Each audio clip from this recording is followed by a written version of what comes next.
नमस्कार, मैं रचना शर्मा चढ़ती कला टाइम टीवी देख रहे सभी दर्शकों का स्वागत करती हूं। आप देख रहे हैं हरियाणा के समाचार। समाचारों की शुरुआत से पहले एक नजर आज के मुख्य सुर्खियों पर।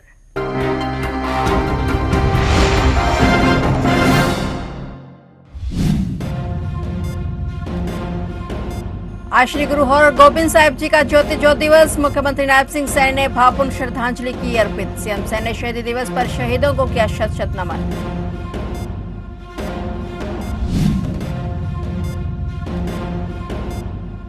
हिसार में 2 दिवसीय कृषि मेले का आयोजन। हरियाणा कृषि विश्वविद्यालय परिसर में पहुंचे सीएम नायब सैनी। सीएम नायब सैनी ने प्रगतिशील किसानों को किया सम्मानित।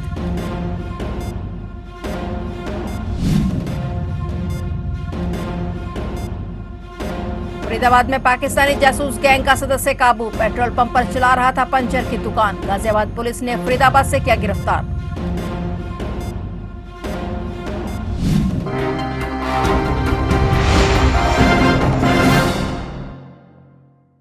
और अब समाचार विस्तार से। आज देश भर में श्री गुरु हरगोबिंद साहिब जी का ज्योति ज्योत दिवस बड़े ही श्रद्धा भाव से मनाया जा रहा है। इस मौके पर हरियाणा के मुख्यमंत्री नायब सिंह सैनी ने भी सिख धर्म के छठे गुरु श्री गुरु हरगोबिंद साहिब जी के ज्योति ज्योत दिवस पर उन्हें भावपूर्ण श्रद्धांजलि अर्पित की। सीएम नायब सिंह सैनी ने कहा कि श्री हरगोबिंद साहिब जी का जीवन वीरता, सेवा और अटूट आस्था का अद्वितीय प्रतीक है। उन्होंने शस्त्र और शास्त्र के समन्वय से न केवल सिख पंथ को नई ऊर्जा दी, बल्कि अन्याय के खिलाफ साहस पूर्वक खड़े होने की भी प्रेरणा दी। वहीं आज शहीद आजम शहीद भगत सिंह, राजगुरु और सुखदेव जी का शहीदी दिवस भी है। सीएम नायब सैनी ने भारत मां के महान सपूत भगत सिंह, राजगुरु और सुखदेव के शहीदी दिवस पर उन्हें भी शत शत नमन किया।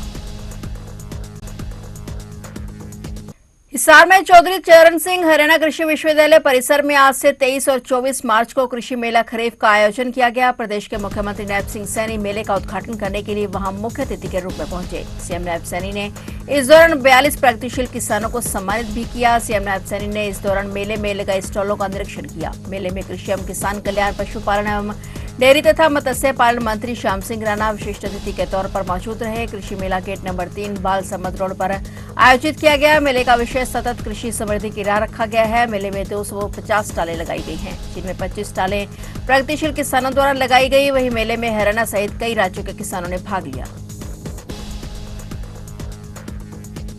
पाकिस्तान के लिए जासूसी करने वाले गैंग के एक सदस्य नौशाद अली उर्फ लालू को गाजियाबाद पुलिस ने फरीदाबाद से गिरफ्तार किया है। नौशाद गांव नचोली में 1 साल पहले खुले पेट्रोल पंप पर 3 महीने से पंचर बनाने की दुकान चला रहा था। अभी तक इसमें गैंग के सरगना मेरठ के सुहेल सहित 22 आरोपियों की गिरफ्तारी हो चुकी है। पुलिस ने नौशाद के अलावा मीरा निवासी औरंगाबाद थाना सदर जिला मथुरा को अरेस्ट किया है। एक आरोपी नाबालिग है। तीनों ने बताया कि सुहेल ने ही हमें ग्रुप में जोड़ा था। और डीसीपी सिटी धवल जायसवाल ने बताया कि यह रेलवे स्टेशन सुरक्षा बलों के फोटो वीडियो व्हाट्सएप ग्रुपों के पाकिस्तान भेजते थे और एक फोटो के इनको 4 से 6 हजार रुपए मिलते थे। जानकारी के मुताबिक करीब 3 महीने पहले ही गांव नचोली स्थित खुले एक पेट्रोल पंप पर नौशाद ने पंचर बनाने की दुकान शुरू की थी। नौशाद बिहार के मुजफ्फरपुर थाना काटी क्षेत्र के अंतर्गत हरचंदा गांव का रहने वाला है और गाजियाबाद पुलिस सादे कपड़ों में भी लोकेशन ढूंढते हुए यहां पहुंची थी।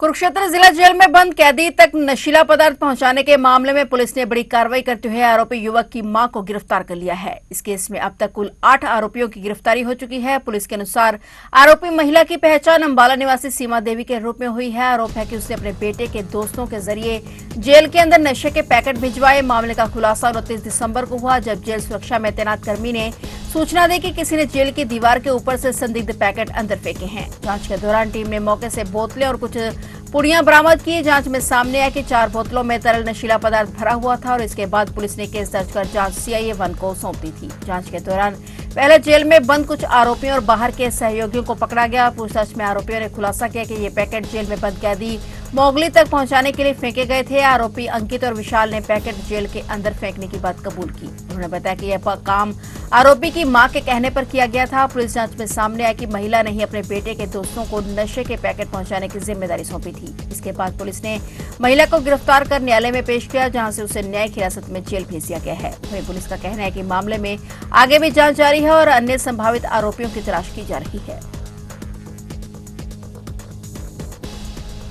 हिसार में एंटी करप्शन ब्यूरो सिरसा की टीम ने चाय की दुकान से हिसार एसटीएम थाना के सब इंस्पेक्टर को 7,000 रुपए की रिश्वत लेते हुए रंगे हाथों गिरफ्तार किया है। आरोप है कि सब इंस्पेक्टर नीरा सिंह ने एक मामले में आरोपी पक्ष को फायदा पहुंचाने के लिए रिश्वत मांगी थी। करप्शन ब्यूरो की टीम सब इंस्पेक्टर से पूछताछ कर रही है। यह भी जांच की जा रही है कि क्या इस मामले में कोई अन्य पुलिसकर्मी या व्यक्ति भी शामिल है। आरोपी के खिलाफ प्राथमिकी दर्ज कर ली गई है और आरोपी को अदालत में पेश किया जा रहा है। शिवनगर कॉलोनी निवासी सोमनाथ ने सिरसा एंटी करप्शन ब्यूरो को बताया कि 2025 में एसटीएम थाना पुलिस ने उस पर और उसके भाई शुभम के खिलाफ धोखाधड़ी और अमानत में खयानत का केस दर्ज किया था और इस संबंध में न्यू हाउसिंग बोर्ड कॉलोनी निवासी मीरा देवी ने शिकायत दी थी और इस मामले में जांच अधिकारी सब इंस्पेक्टर नीरा सिंह ने जांच के बाद अदालत में चालान पेश कर दिया था। आरोप है कि जांच अधिकारी ने उसके भाई शुभम की जमानत जल्द करवाने और केस में धाराओं को बदलने के नाम पर रिश्वत की मांग की थी।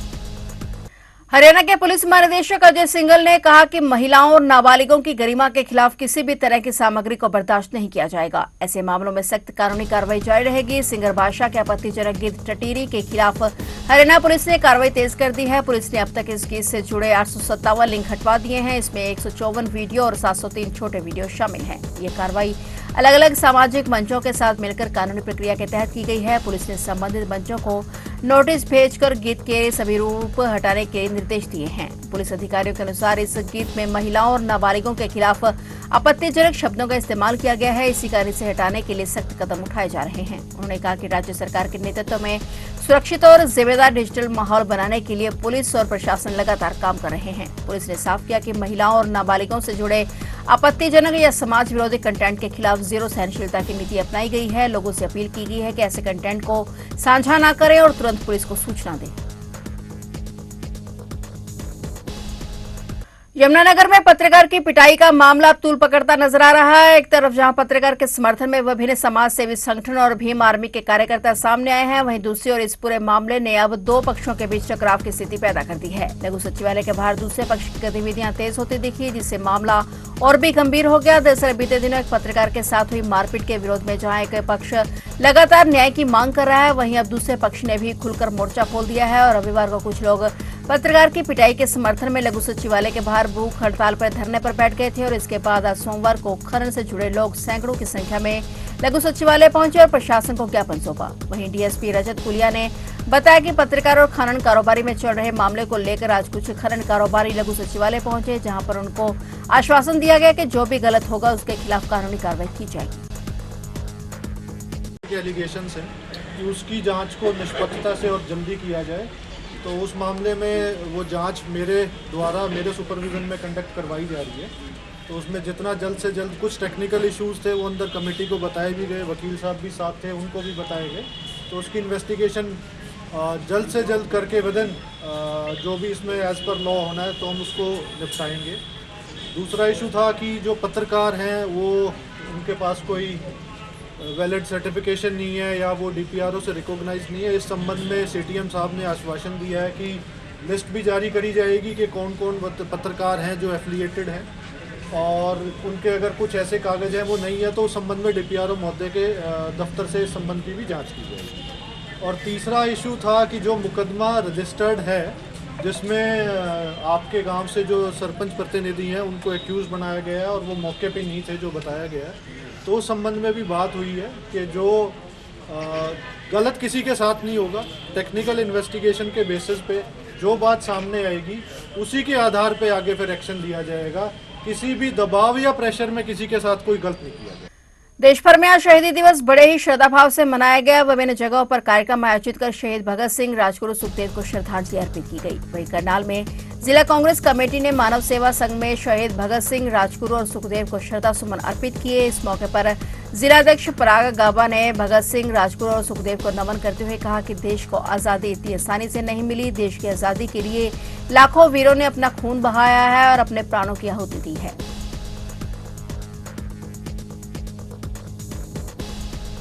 पूर्व विधायक प्रदीप चौधरी ने नवरात्रों के पावन अवसर पर प्राचीन श्री काली माता मंदिर में आम जनता की तरह लाइन में लगकर माथा टेका और महामाई का आशीर्वाद प्राप्त किया। प्रदीप चौधरी ने माता रानी के चरणों में प्रार्थना की कि क्षेत्र की सुख समृद्धि, शांति, उन्नति हमेशा बनी रहे। पूर्व विधायक प्रदीप चौधरी ने क्षेत्रवासियों और दूर दूर से माथा टेकने आए श्रद्धालुओं को भी नवरात्रों की बहुत बहुत शुभकामनाएं दी। इस मौके पर कांग्रेस कार्यकर्ता भी मौजूद रहे।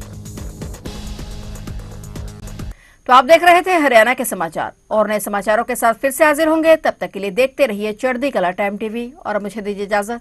धन्यवाद।